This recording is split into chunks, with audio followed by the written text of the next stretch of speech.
Ito guys yung pink na durian. So napakarami niya guys. Yung kapag tinikman mo ito siya guys, yung the best na masasabi mo kapag hinog na ay kapag ganito na bumibitak na siya. So ayan o, pink na durian. Pag kinain mo siya, para siyang butter ang lasa. So titikman natin guys.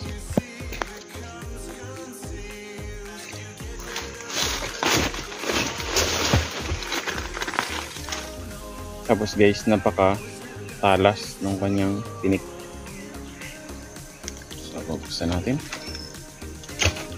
Ito guys, yung kanyang laman. Ito pa yung kanyang yung iba. This one.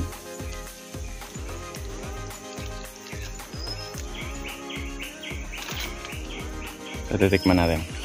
Ang tawag nila dito guys ay dugyan, or in a native language ay manakuka ang tawag nila. Manipis lang guys yung laman niya.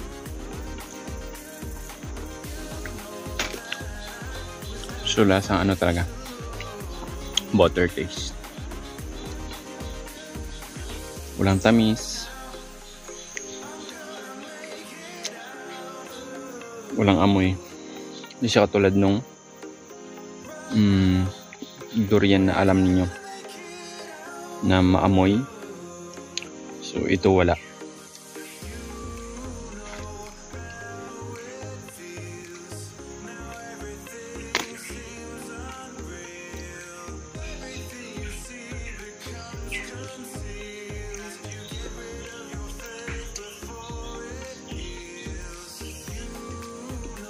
Tapos guys, hindi siya ito katulad nung nung durian na typical na nakikita nyo na nahuhulog kapag hinog na.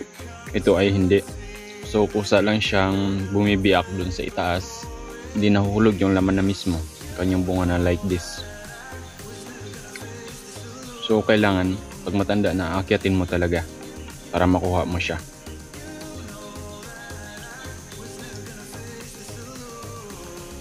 Well guys, thank you for watching sa ating video for today. Kapag natikman nyo na guys yung uri ng ano na to, ng durian, comment lang kayo guys at ano ang tawag dyan sa inyo.